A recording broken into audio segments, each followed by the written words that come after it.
do I really have to make this video for those people that think that we are doing this for nothing and that we need to leave it alone because this is a dead case? Far from that. And we're going to take a look at everything why this woman, Nichol Kessinger, deserves to be in jail because of all the crimes that she has committed. Yes, I say crimes as in plural, and we're going to take a look at it right now. So with that being said, grab a chair, get comfortable, and don't forget to subscribe to the YouTube channel by hitting that wiper icon down at the bottom right. Hit that bell icon next to it so when I do post videos like this one, you guys will get that little ring notification that I've posted that video. And then you guys can watch, comment, like, and share. And again, thank you guys so very much for that continued love and support that you guys continuously show on this channel. I can't thank you guys enough. Keep doing what you guys are doing, and we'll continue to keep growing together. With that being said, we are here to see what crimes this woman has committed. Because there are some those that are either defending her, or they are with her, or they think that she wasn't involved in any shape or form. But I've literally spent the whole day pretty much looking into every single second-degree murder, manslaughter, tampering with evidence. Like, I've literally gone through everything to see what this woman has looked at. And also, there's a woman that's had posted on a forum stating these facts that people think that are false. And we're going to look at them right now. So first fact, and a lot of these facts are pretty much what a lot of us YouTubers and more have stated. So fact, and Nichol Kessinger didn't clock in to the work of the morning of the murders. That is true. She never clocked in. Did they check on it? No. Did they have an alibi for her? No. She just pretty much was like, I clocked out. And that was it. Interesting. Fact number 2. Nichol Kessinger's phone pinged in Frederick, Colorado on the morning of the murders. The one time that it pinged in Frederick, Colorado was, lo and behold, the actual morning of the murders. Not when she went there one time with him, not when she went there to go talk to us, to get chicken and carrots and to sit down in his front entryway to go over a meal plan. Those 2 times, nothing. Never pinged in Frederick, Colorado. But the morning of the murders, around the time that Chris was leaving, she pinged in Colorado. And what phone call did she make? To Milwaukee, Wisconsin, Jim.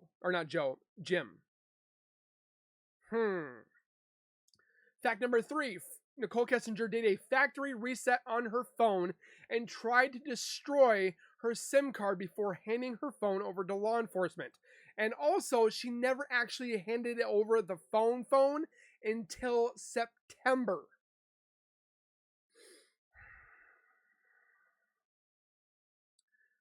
Fact number 4. Fingerprints were lifted off the sheets and trash bags, but were never tested.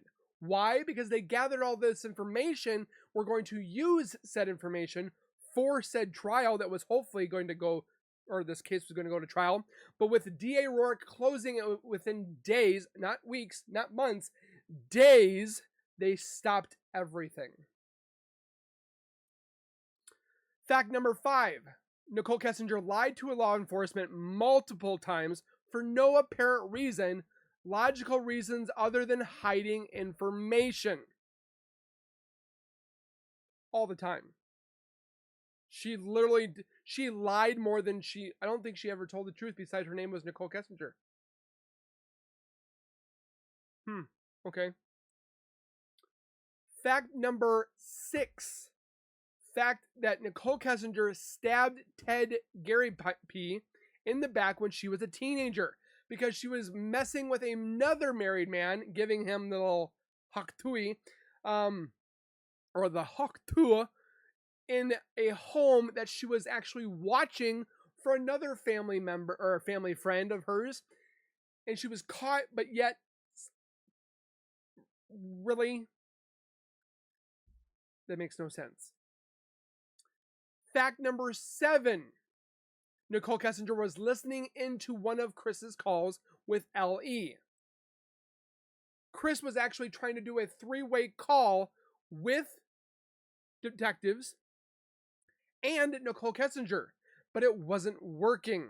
So instead, he called on his home phone and then used his work phone as the other listener so that Nichol Kessinger could listen in on that conversation, because you could hear a woman in the background a little bit here and there. Who else would have been that woman? Not his mother, not his sister. Nichol Kessinger. You get where I'm coming from? Number 8, the fact that the district attorney's office was asked if they were going to look into those infamous Facebook searches or look into her text history, and the DA himself said Chris pled guilty, precluded any need to further probe the results of that forensic analysis of her phone, that she was technically forthcoming, which some of her stuff, or which her hampering with the evidence, did deteriorate from their investigation. He literally said it. And yet they didn't look at her. Number 9, the fact that Nichol Kessinger didn't go to LE until after 3 days and only 2 hours after Anna Darko, the regional manager, contacted Detective Tammy to alert them of the affair between NK and CW. So that puts the DA at false information, because the DA mentioned that Nichol Kessinger came to the police officer at her own volition. Wrong. She came in to better her name, to clear her name, and to make it look like that she wasn't involved in any shape or form. It's fact. Number 10, there are other facts, but these are the top 10. The fact that the same day that the law enforcement found about the affair, she Googled herself, can cops trace text messages? How long do phone companies keep text messages? What's the difference in text message content and text message detail? And then she deleted those searches. And if you look at the pictures, the over exaggeration and this when she says Shanann's name, like she was pissed, like she was angry with Shanann, because what Nichol Kessinger wanted was Shanann's life. Probably not the children part, because she said, "Oh, he's got children. He's a daddy. She wanted everything that Shanann Watts was. And she was willing to do anything and everything to deter that from Shanann. We also looked at the whole conspiracy theory that Nichol Kessinger wasn't Googling Shanann and Chris a year before, which they wanted to sit there and say there was a typo, but actually the DA ended up saying, no, she actually Googled it. There was no typo. Why was she Googling them a year beforehand? Both of them. Not one, but both of them. Then she did it in September of 2017. Then in 2018, she Googled them in January. And then she did it in April. And then she started messing around in May, to end of May to beginning of June, with Chris Watts, as they traded emails amongst each other. So now I was looking into possible things that she could be convicted of, which I did look at. That was hampering and tampering with evidence, which was emails, pictures, and text messages, which is able to be charged for up to 2 to 3 years in Colorado, and pay $20,000 in fines. Conspiracy to commit murder. The law of this will vary somewhat from state to state, but in the state of Colorado, a person who is convinced another to commit a murder might be convicted of conspiracy to commit murder, or an accessory to murder. Being an accessory also carries the same penalties as being in principle, and in some jurisdictions, this is a legal difference. In addition, such a person might be charged with the violation of the federal law specific to this USC. However, the intent that the other person enraged in conduct in verbal or physical form constitutes a felony that has an element, the use of tampering use or a threatened use of physical force against the property or against the person of another in a violation of law in the United States. Under any circumstances strongly corroborative, and the intent solicitates, commands, induces, or otherwise endeavors to persuade such other person to engage in such conduct, shall be imprisoned no more than 1/2 the maximum term of the imprisonment, of fined not more than 1/2 of a maximum fine prescribed by the punishment of the crime solicited, or both, or in the crime solicited by punishment by life imprisonment or death, shall be imprisonment for not more than 20 years.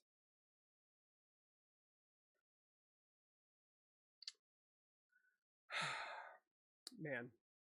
Manslaughter. Generally speaking, manslaughter is causing the death of another person without the intent or premeditation. She technically caused the death of another one because Chris murdered them for Nichol. To put it in another way, manslaughter is the crime of reckless killing of another person. It is a class 4 felony, meaning defendants face anywhere from 2 to 6 years in prison if they are convicted. Many defendants are charged with murder when a manslaughter charge would be more appropriate.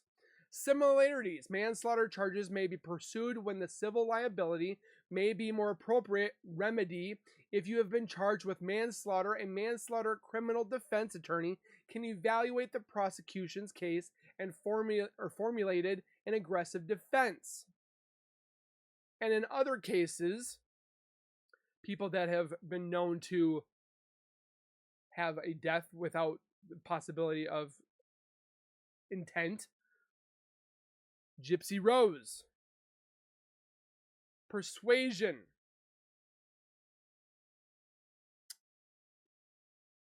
Second-degree murder is charged with the prosecutor believes the killing was not committed knowing without the premeditation.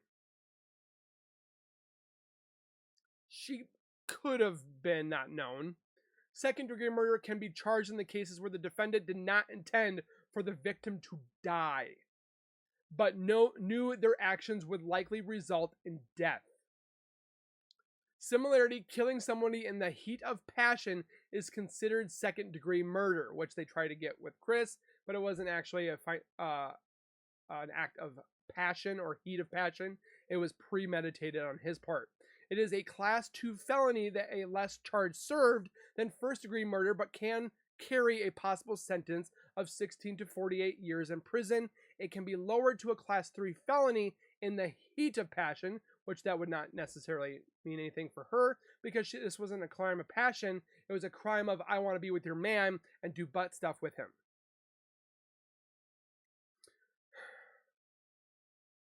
Literally, I've gone through I could go through more, but those 3 top ones, including lying to an investigator, lying to FBI, CBI, whatever have you, can subjectively have crime included, or is a crime in itself, and can be subjected to time in prison as well, which can lead up to 3 to 5 years. This woman could literally, technically, almost be life in prison, or technically 20 to 25 years in prison. Yet there is nothing that has been done about this woman. You literally read the facts. This is just the top 10.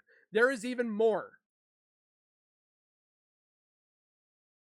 She had how many different phone calls with Chris and Jim that morning? We've looked into the fact that there is no way within 38 minutes that Chris had that was uninterrupted would he have been able to dig a hole, bury Shanann in that hole, cover it back up, murder his 2 girls, drop them simultaneously in each battery, or simultaneously, or individually. He murdered one, dropped her in. Murdered the other one, dropped her in. All within 38 minutes, and you're telling me that there is no valuation or evaluation on this because they did all the fingerprinting and the hair follicles and they gathered all the information, but they didn't use it because it never went to trial. Chris confessed by wording of his own words that yes, I murdered Shanann, but didn't say anything about the girls until after Tammy and what's his name? Is it Kobach? Went to him in Wisconsin and asked him to pretty much elaborate or see if they could get an actual real confession, which I don't think to this day that is an actual complete confession, because Deceptive Detective and a whole bunch of other people have looked into it, including myself, and have literally found out that he's pretty much just talking a complete woo-ha about himself, trying to make himself look more like a religious man, and that he was a changed man, and that God wants him to be outside and do his work. He literally said too as well that he wanted to be with Shanann. Let me reword that. If he was at home more with Shanann, he probably wouldn't have been completely all in with Nichol. But with him, or with Shanann leaving to North Carolina, not blaming this on Shanann, she wanted to get away to see if this strengthened her relationship. But with her leaving, it gave him the opportunity to work, go home, shower, go to Nichol's house, and spend it with her, doing 4 to 6 times a day. He literally traded in his old model wife for the new flashy model that he thought he had. He murdered his family for Nichol. It didn't help that Shanann and Cindy were fighting, and Shanann and his sister Jamie were fighting, because that made him more aggravated. That made him more pissy because he couldn't figure out which side to be on, when he should have been on Shanann's side, because you grow up with your family, and then when you leave the nest and you marry and have kids of your own, yes, your parents are still important, but your wife comes first. Or your husband comes first. Then it's your children, and then it's your parents. Things change once you get into a new life with your family, your spouse, and so forth like that. But yet he couldn't figure out that fine line that, oh, maybe I should defend my wife and then actually tell my mom, hey, you shouldn't have had peanuts at all. The razor blades, I don't know much more about that, but she had peanut ice cream. She had pistachios on the counter. Yes, they probably didn't have any correlation with being a tree nut or whatever have you, but the word nut, peanut, whatever have you, if that was on any label that was in any food product, I would have never had it in my house to begin with to protect my 1 daughter or 2 my granddaughter, which the Rusak family did do, but the Watts family did not. And then, oh, look at us, we're the victims. Shanann went off on us. Okay. I'm telling you right now, there is no reason why this woman should not have been convicted. This woman is literally living her life like nothing ever happened, like she never met Chris Watts, that she never destroyed a family. I really hope that this haunts this woman to this day. Maybe she's watching this video. Who knows? Maybe she doesn't care because she has no remorse. Because we obviously saw that her fake crying was complete poppycock. Those weren't tears of, oh, children. Those were tears that, oh, I'm going to make it look like I'm sad. Like Chris tried to do, like Cindy tried to do. They had to force themselves to try to cry. And the only time that Chris actually cried was when his mommy was talking about him. Again, both families did occur turmoil and severity of the point where it was heartbreaking. But the Ruseks had way more. They lost their daughter, they lost their grandbabies, and sister. The Watts lost their grandbabies, but they didn't really have a connection with those grandbabies like the Ruseks did. But the the Watts family can still talk to Chris. He can still find out the scores about his favorite football team, the Steelers. They can talk how their day was, how Christmas was, how is it. But the Ruseks can't do any of that. Nichol Kessinger can still do that. She can talk to her boyfriend, her man, her whatever she's got. She's living in a house. She has a car. She has dogs. She has the ability to breathe, wake up in a nice comfy bed, go on the computer, eat her favorite food. Shanann can't do any of that. And this woman lives on like nothing happened.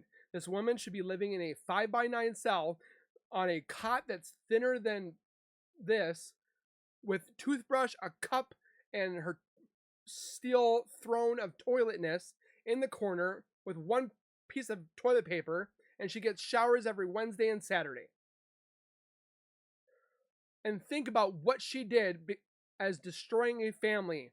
Maybe she wasn't involved physically, but her actions had led up to the destruction that Chris used to destroy his family. And who knows, she could probably do it again. Just give it time. She stabbed a man in the back for another married man. Aren't law enforcement and DAs supposed to put people away so that they don't reoccur the same offense? Give it time. Nichol will either do it again, or hopefully one day one DA is then actually in that office and wakes the hell up and says, yeah, we did something wrong. We need to look at it. Not all law enforcement was bad at this case. There were ones that did the actual job and the oath that they took to protect the state of Colorado and the United States of America. Some of them acted like they weren't even there. They were cuckoo for Cocoa Puffs, didn't ask the questions they were supposed to ask, let the person that was the person in focus control the actual interview when it should have been the law enforcement. You don't have to be a professional or a intelligent, educated person to realize that. The interview that went between Nichol Kessinger and the detective was not the same one that the detectives did with Chris Watts or any ones that I see for that matter. They were so lenient on Nichol Kessinger, which was ridiculous. And the whole witness protection program is she was a protected witness at that time because they thought she was a witness. But all the stuff that was coming out of her mouth gave her pretty much up. But the DA was like, no, we're good. And there's rumors that the DA is actually friends with the father, Nichol Kessinger. I don't know any confirmation of that, but it would make it very valid for that reason why she was not charged. Gypsy Rose did not commit the murder of her mother. She persuaded and pretty much told her ex-boyfriend to do that crime so she didn't have to do it. And now that man is living a life in prison while she did 7 years of her 10-year sentence and is out enjoying life. Where is the justice system? How is that fair? It's letting people see that, hey, I could commit this and probably be just fine. Or if I do it as a child, they'll treat me like a juvenile. I'll get out within 10 to 15 years. We need to make a stand and show that this is unacceptable. Adultery should not be allowed. In some countries, it is a crime to be an adulterer. Or to be the one that's included in adultery. She knew that Shanann was married to Chris. She knew that they had children. They were not separating. But yet there are people that defend Chris and there are people that defend Nichol. Yet all the evidence that shows that Chris was at fault and Nichol was included in some shape or form. yet there's nothing done. So with that being said, guys, for those that believe me and side with me, you can disagree. That's your opinion.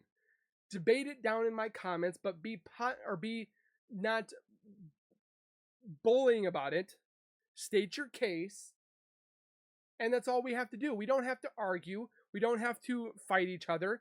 But I'm like 95 to 97% sure that this woman was involved in some shape or form. It's almost like condoms. You can't be 100% sure that it's not going to break. And I can't be 100% sure that Nichol Kessinger wasn't involved. But the way to solve that is to find out that if she is innocent or guilty. Bring her in and interrogate her rather than be best friends with her and just talk to her. Don't let me down, she says. He wrote in his note, don't let her down. Again, thank you guys for watching. Please take care, be safe. Don't forget to hit the like button and the subscribe button, and we'll see you guys in the next one. Take care, keep nerding on, and we'll see you guys next time.